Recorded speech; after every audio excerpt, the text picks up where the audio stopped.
कहानी की शुरुआत में दिखाया जाता है एक व्यक्ति राम प्रसाद जो कि कारपेंटर है।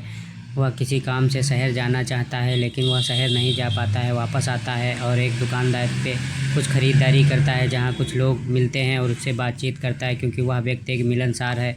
शहर न जाने के कारण वह घर वापस आता है और कुंडी खटकाता है। कुछ देर बाद उसकी पत्नी आती है, दरवाज़ा खोलती है।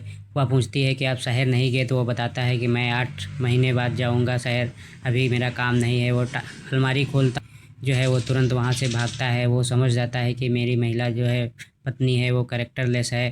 तभी वो चालाकी दिखाती है और पुलिस वालों को और कुछ महिलाओं को ले आते हैं। पुलिस वाले उसको पकड़ ले जाते हैं। उसकी बहुत बेइज्जती करती है। महिलाएं उस पर रेप का आरोप लगाती हैं कि आपने अपनी पत्नी का रेप किया है।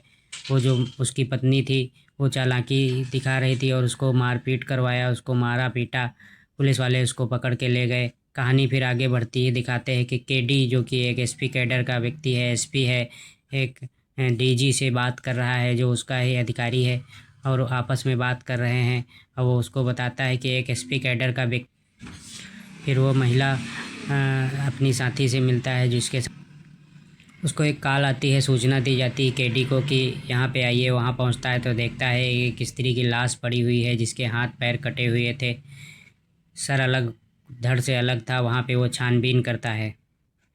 एक जूते का निशान दिखाई देता है। उसको बोलता है इसकी फ़ोटो खींची जाए और कंपनी भेज जो लॉन्ज का मालिक है जहाँ वह महिला काम करती थी जिसका कत्ल हुआ था उसको बुलाया जाता है। पूछताछ की जाती है उससे। एसपी उससे कहता है कि तुमने कत्ल किया है। वो कहता है मैंने कत्ल नहीं किया है। उससे पूछता है कौन साथ में था, तो एक बाउंसर था उससे साथ में। केडी की जो महिला साथी थी उसने उसे को सूचना दी कि वो जो हाथ पैर थे वो अलग अलग औरतों के थे, हाथ किसी और। केडी जान जाता है कि ये कोई साइको किलर है। जिसकी कत्ल हुई थी उसकी एक महिला फ्रेंड थी, उससे मिलता है। पता चलता है कि जो उसका एक बॉयफ्रेंड है उसको बुलाया, क्योंकि जिसका कत्ल हुआ था उसके गर्दन पे दांत थे, कांटे का निशान था, एक एक्स्ट्रा दांत था, तो उससे भी पूछा जाता है। का कत्ल हुआ था उसके घर जाता है केडी और उससे पूछताछ करता है। कहता है कि कोई किसी से दुश्मनी थी क्या, बोल बताता है नहीं। तब एक फ़ोटो देखता है एक लड़के की जिसपे एक एक्स्ट्रा दांत था।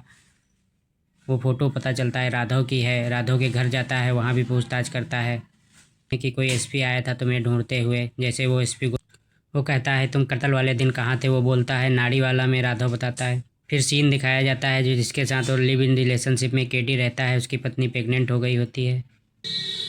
केडी जो राघव है उसको बचा रहा होता है क्योंकि उसका इनकाउंटर होने वाला है, तो वहाँ से तो बचा लाता है। लेकिन राघव एक दिन जेल में ही फांसी के फंदे से जो हाथ स्त्री का कटा हुआ था उसको फ्रिज में रखा जाता है। वहाँ पे स्टैम्प का एक निशान होता है, उसको वो ढूंढता है और स्टैम्प का निशान कहाँ है। वो लॉन्ज में जाता है और उससे पता चलता है कि और भी स्त्रियों का कत्ल हुआ है जो महिला आयोग से संबंधित थी।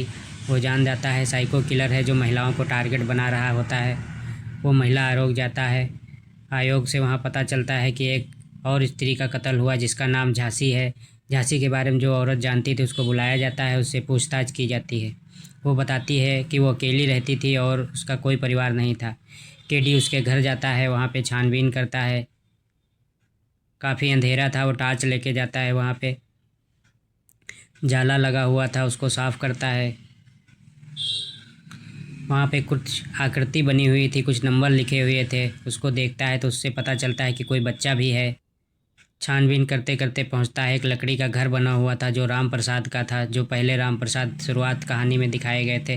वहाँ पे कुछ आकृति बनी हुई थी जो किसी ने पेंसिल से बनाई हुई थी। वहाँ पे एक स्त्री थी जिसको चुड़ैल दिखाया गया था।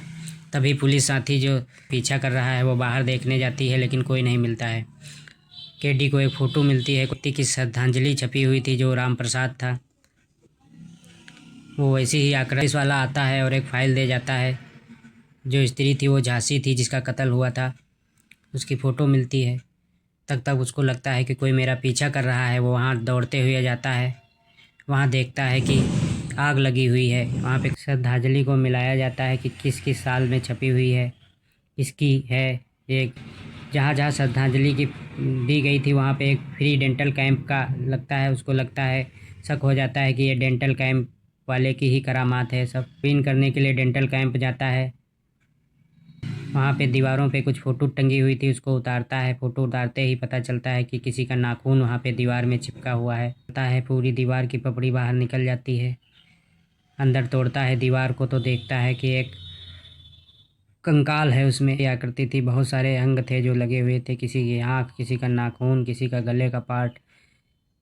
जो डेंटल कैंप का मालिक था उसका नाम था डॉक्टर राजू आ जाता है, जिसका नाम कुमार है, उसने अपना बताया था। मारपीट होती है दोनों में, बहुत ज़्यादा मारपीट होती है। केडी को ब्लड निकलने लगता है और टिश्यू पेपर से अपना ब्लड रोकता है। वाले और लोग थे उनको फिर वो कहानी बताता है। जो कुमार है, जो डेंटल क्लिनिक का मालिक है, वो बताता है उसकी मम्मी जो थी वो बदचलन थी, उसकी वजह से उसके पिता ने आत्महत्या कर ली। वो वही कहानी सुनाता है जो शुरुआत में कहानी राम प्रसाद की थी। वो उस समय 12 साल का था।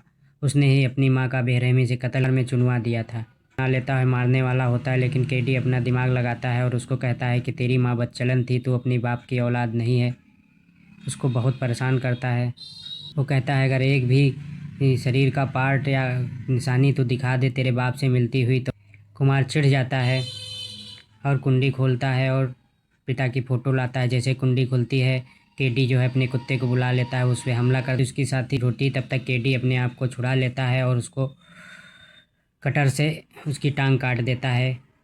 टांग कटते ही कुमार नीचे फर्श पे गिर जाता है और फिर उसको बहुत मारता है, इतना मारता है जब तक वो मर नहीं। राधा को दिखाया जाता है, उसकी फ़ोटो उसके माँ बाप को दिखाई और उसकी जो लिव इन रिलेशनशिप में जिसके साथ जो उसकी गर्लफ्रेंड थी उसकी शादी दिखाई जाती है और दोनों शादी। आगे की 3 पार्ट भी इसी में थोड़ा दिखाया जाता है। तो कहानी कैसी लगी दोस्तों ज़रूर बताइएगा। मेहनत लगती है, लाइक सब्सक्राइब करिएगा। आप लोगों का धन्यवाद। हेड 3 आई है वो